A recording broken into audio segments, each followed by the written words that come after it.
adjacent girls living in a lovely world. They took a podcast train going anywhere, but kind of specifically through Austin, Texas. Yeah, hook 'em horns. Good morning. Just got out of the shower and wanted to chat with you guys. Happy birthday to our executive producer, Jordan Cannon. We love you so much. We hope you have a great day. I doubt you're listening to Mel Robbins today. I know you're very busy over at ESPN. Producing the lacrosse tournaments. And so bravo you. Hope you have a great birthday. Friendly reminder, you guys, if you join us on Patreon in the month of May, we have 2 giveaways. One is the Let Them book from Mel Robbins, and the other one is a facial from Attract Aesthetics with Andrea and Taylor. So much fun, amazing opportunity. Please take advantage of it. Join us over at Patreon. So much fun. If you message me, I'll send you a free link so you have free membership until August. And we add so much content over there. You get episodes early, you get the videos, you get all of our shenanigans on the side, lots of extras. So give Patreon a try. On top of ours, our Patreon, adjacent Patreon, is there's quite a few other podcasts, artists, musicians, authors, so much goodness happening over there. And it's not like other social media platforms. It really is pretty drama-free. And so give it a try. It's so interesting. Our friend Grant Davis, who owns Record ATX, where we record in studio, he has a podcast. I think he has a couple of podcasts over there. Beerist, which is a big popular podcast where they talk about beer. And he was one of our spotlights this week over at Patreon. Okay. Hope you guys are giving yourself a high five every morning. You deserve it. And we are giving you all a high five. Thank you so much for being part of it. I just read that Mel Robbins is home from her tour. And, the big comments were about how fit she is, that her arms are cut. She has the Michelle Obama arms and is looking so great. And so she did a little write-up in her newsletter, 143, and about her routine. And she spoke with her exercise expert and shares all of that. This is Cornucopia owner Nadia, and they are our big sponsor for this entire series. Hope you guys are loving this series. If you have not tried Cornucopia popcorn, you should. It's so good. You can order it on Amazon. You can order it on their website. It's great for weddings, graduation parties, celebrations. I just went to a big 55th birthday. Popcorn is a great little snack to add. And I mean, even Aaron Franklin knows it's great with barbecue. So add it to your next barbecue. And here we go. Mel Robbins. I'm just going to tackle chapter 9 and 10 today because they're pretty related. Chapter 9 is let people judge you. People are going to have opinions no matter what. Trying to change their opinions is a waste of time. Let them have their opinions. You cannot build meaningful life while constantly auditioning for approval. Most people are too busy thinking about themselves to analyze you as deeply as you think. This is hopefully the lesson I've shared with my kids the most is nobody thinks about you as much as you think about you. Nobody does. Your second most thinker about you are your parents and your loved ones. And their big thoughts are typically love and joy and peace and big goals for you. We often ask our guests on adjacent podcasts, what are your big dreams for your kids? And they're just like peace and happy and joy. They're not like, I want him to be a doctor. I want him to climb Everest. They're like, I want him to be happy. I want them to find joy. People are, they get stuck in their life, and Mel Robbins talks about it. They stay in situations because they feel there's going to be judgment if they make a change. They're stuck in bad relationships. They're silent in meetings that they have big feelings about. They're afraid to post online. I recently read that 90% of people on TikTok never, ever, ever post. Never post anything. That was mind-blowing to me. They're unwilling to start a business. They're scared to change careers. They're hiding their real personality. We want to see your real personality. We want to see the real you. You don't owe everyone an explanation for your choices. You owe your partner, maybe your family, but primarily you. People will judge you whether you do it or not. Whether you do something or not, they're going to judge you. They're going to say, why did she stay in that marriage? Why is she still in that marriage? Why didn't she leave?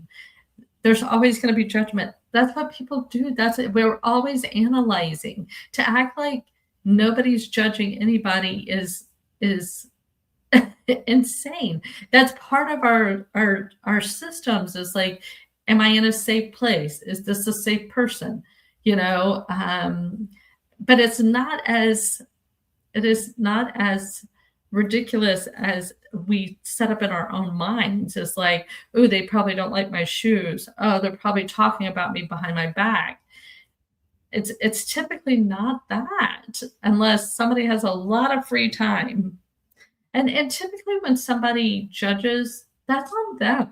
If they're sitting around judging every aspect of everybody else, they're bored, and they have too much time on their hands, and they're unhappy if they're sitting around judging people.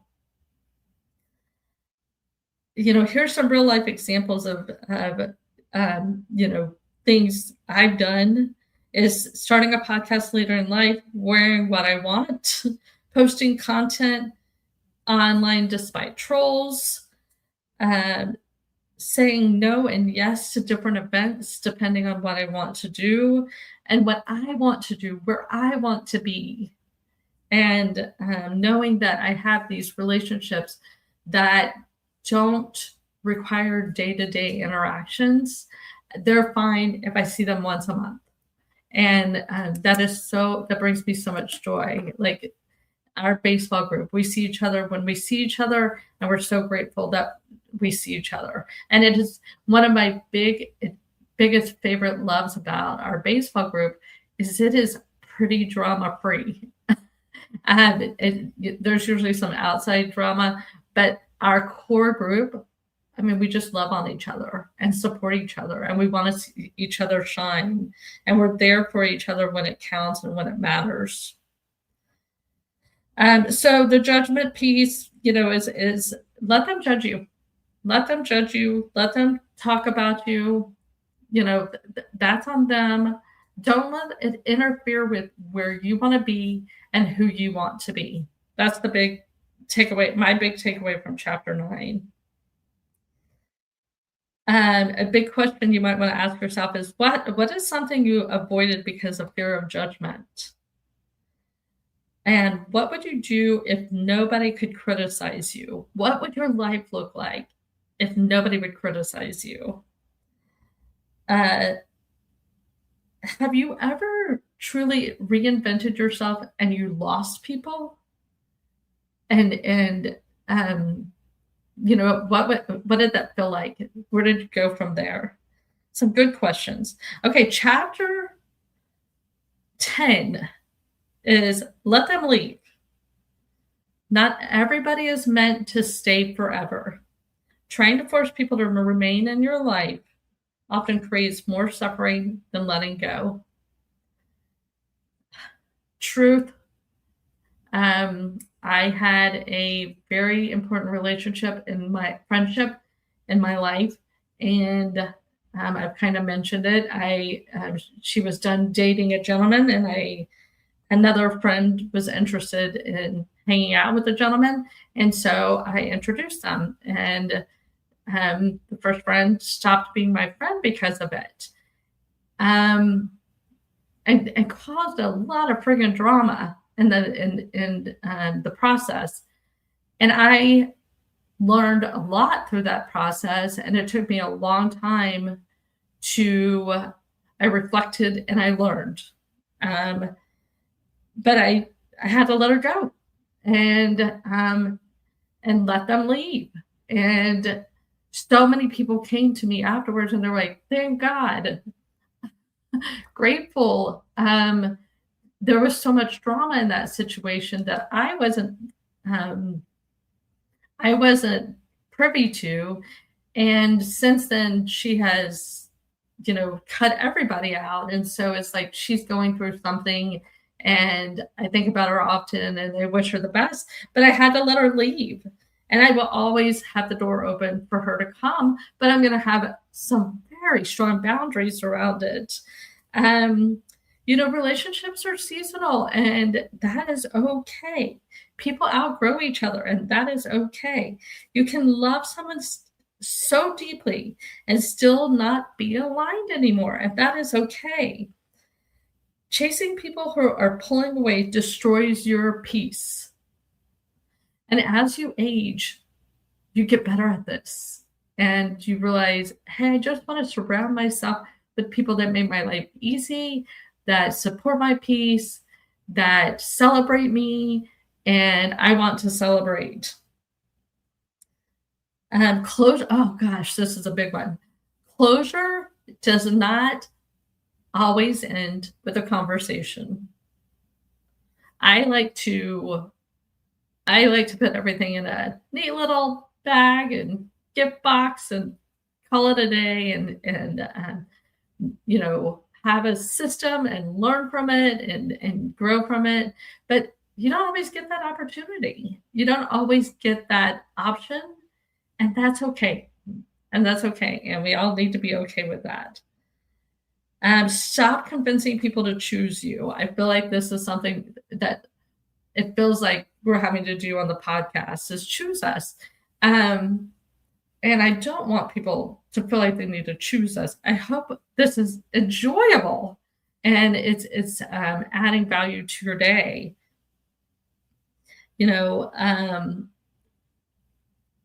If someone wants to leave, let them. You can't force connection. The right people do not require you to beg for basic care.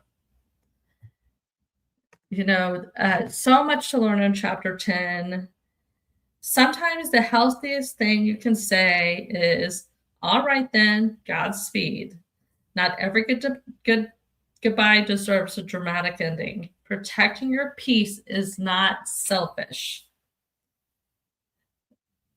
So to chapter 9 and 10, just a quick wrap up. Let them judge you. Let them misunderstand. Let them leave. And keep building your life anyway. Keep going. You're going to meet new people. There's going to be ebb and flow, and that is okay.